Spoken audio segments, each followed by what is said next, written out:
Saudara sedama yang berbahagia, melupakan melayani kebajikan itu menjadi kita mulai, walaupun kita pikir seperti orang miskin datang ke kita, jangan nilai mereka miskinnya, tetapi kasih semangat mereka bahwa mereka itu sebelum mungkin kehidupan yang lampau mereka itu belum tahu jala berdana. Jadi modal awalnya nggak banyak. Nah, kita renungkan seperti itu.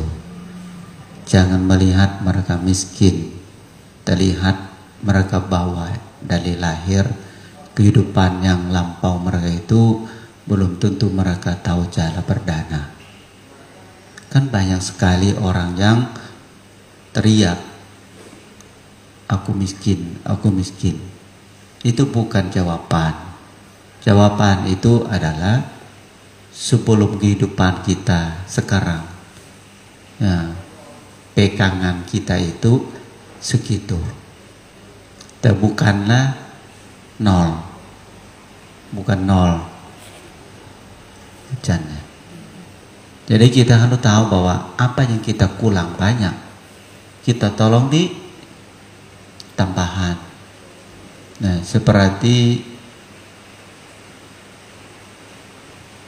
tanaman pun, bangunan pun, kalau udah tahu mau tinggi, dasar harus korbankan.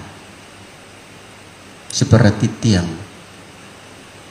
Pantai tanya tukang, Pak, lantai kurang lebih 1 meter doang. Gimana Pak? Ya kurang lebih lah. Kali di bawah tanah ada 80. Nah, 80 sen. Di atas mungkin 30. Nah, di bawah tanah itu lebih dalam. Tiap orang pikir itu tiangnya di atas, bukan. Tiang asli itu adalah di bawah tanah. Fondasinya harus kuat. Fondasi itulah bikin kehidupan kita mantap. Anggap aja fondasi yang di bawah tanah yang 80 sen itu kelampau. Bikin fondasi kita jadi nggak goyang sekarang. Ada juga maunya enak-enaknya duduk aja di atas itu, tidak dikali. Ada cium angin berapa tahun, nanti ada tiap kayaknya rumah kau miling deh, pusing kan jadinya. Waduh, kalau tiang miling, satu rumah ini miling, atap juga miling, dinding juga miling, lantai juga lebar, nggak nyaman pakai. Nah, berarti kita mantap nggak kehidupan yang lampau? Sang Buddha sebelum jadi Buddha, meratihan paramita udah penuh duluan. Sila parami, dana parami, pawana parami, adhidhana parami, panya parami, semua nggak ada yang lubangnya. Kondisinya nggak bisa digoyang lagi karena pengalaman semua siap, penuh. Mau ujian apapun juga silakan, tidak goyang, tidak goyang. Seperti misalnya mancing-mancing kekayaan, lahir istana, tetapi hatinya kesucian. Tidak ada hati satu miling ke kekayaan. Tetapi kita lahir yang tidak punya kekayaan, milingnya ke kekayaan. Karena model kitanya nggak ada itu. Kalau itu langsung lain, langsung jumpa beda. Nah, ayah sampai kecewa, kenapa anakku nggak mau ambil harta semua ini, ganti ayah sekalian. Ganti bukan ganti doang, semua dapat. Nama juga anak satu-satunya. Sudah mancing dimanapun, sampai hiburan pun penuh. sampai 3 rumah 3 musim penuh, semua disiapkan oleh ayah. Tetapi kalau ketemu lahir tua sakit mati, mana lengket ke sana, yang tidak seperti keduniawian.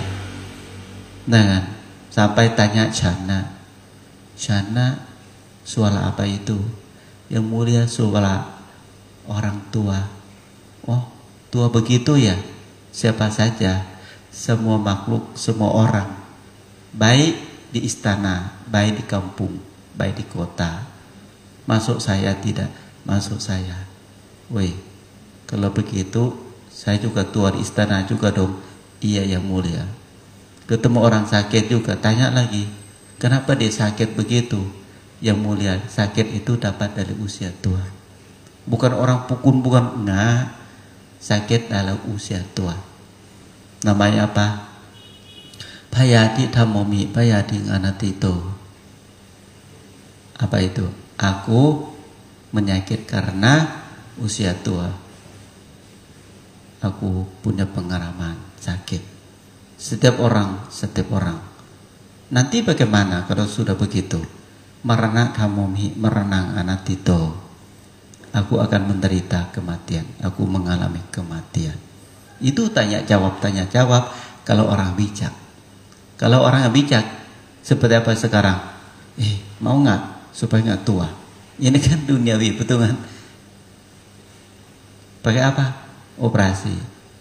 Sesuai nggak sama orang bijak melihat? Tidak. Masalah kita jaga kulit secanak, diterpuji orang bahwa kok kamu cantik. 2 kata cantik.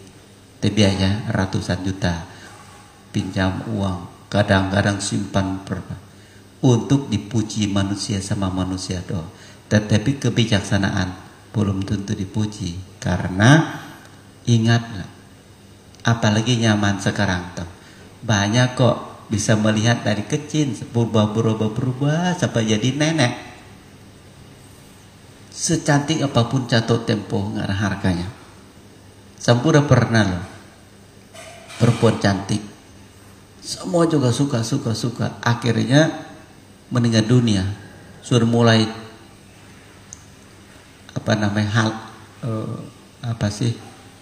dibeli, harga siapa yang mau beli lebih tinggi dapat itu. Lelang mayat perempuan yang cantik.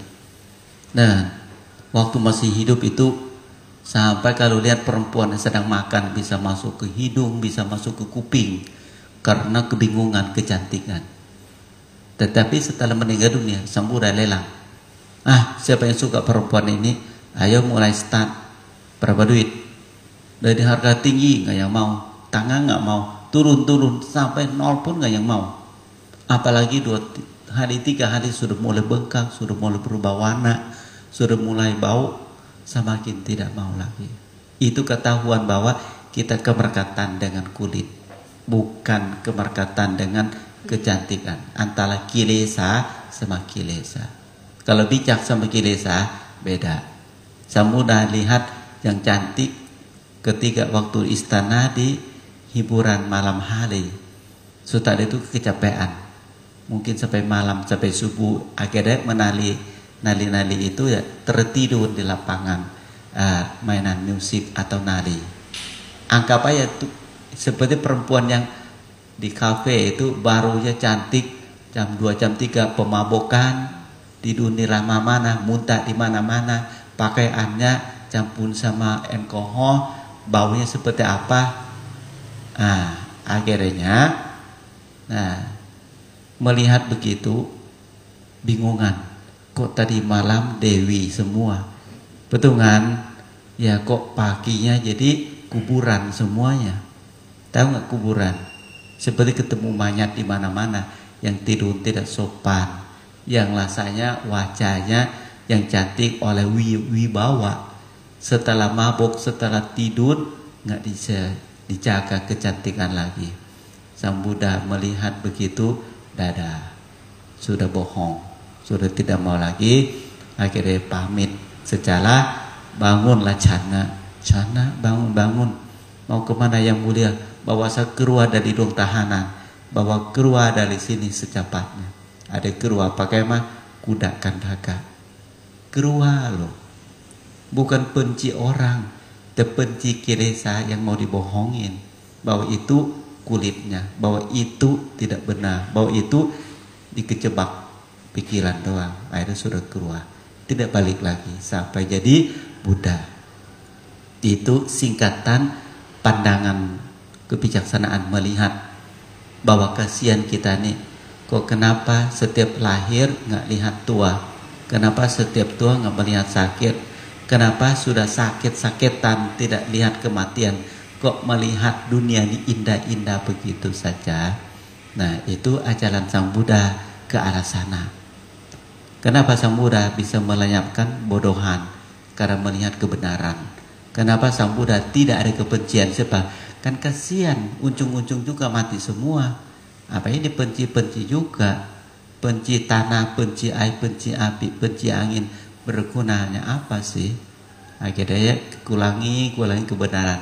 Akhirnya melepas semuanya. Tidak ada kemerkatan dengan apapun yang sedang berubah. Tidak ada kemerkatan dengan apapun sedang menderita. Dan tidak ada kemerkatan dengan apapun yang bukan milik kita. Upama seperti teratai atau daun teratai yang kena badai atau kena hutan besar, hujan sebesar manapun tidak ada satu tetes air hujan pun berbuat daun teratai basah. Itu namanya hati. Kalau tidak mau berarti nggak ada yang lengketnya.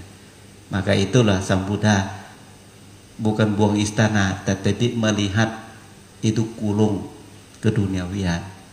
Ya, secanak bangunan, secanak bongkar.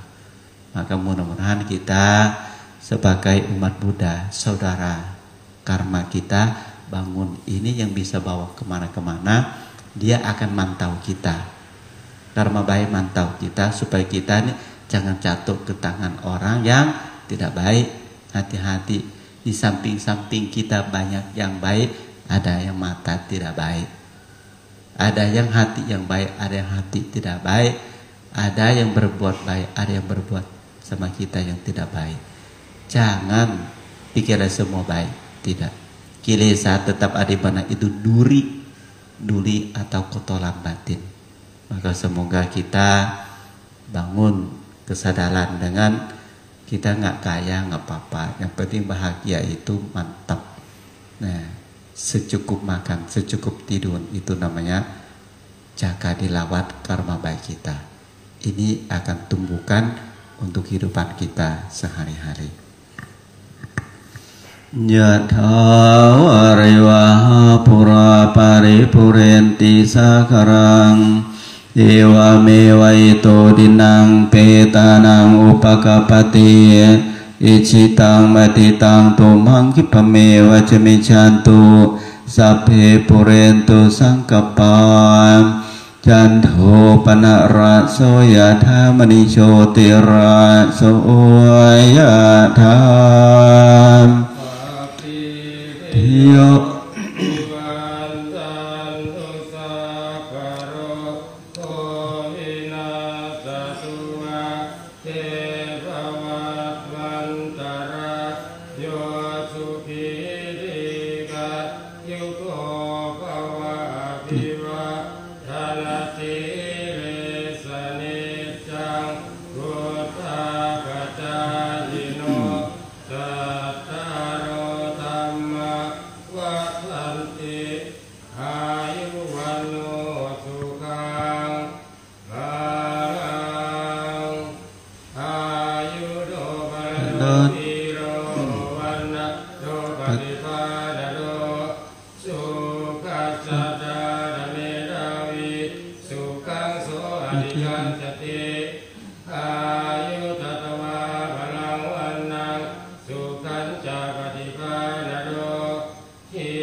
อรหังสัมมาสัมพุทโธภะคะวะพุทธังภะคะวันตังอภิวาเทมิสวากขาโตภะคะวะตาธัมโมธัมมังนามัสสามิสุปฏิปันโนภะคะวะโตสาวกสังโฆสังฆังนะมามิสัพเพสัตตาภวันตุสุขิตตาsemoga semua makhluk hidup berbahagia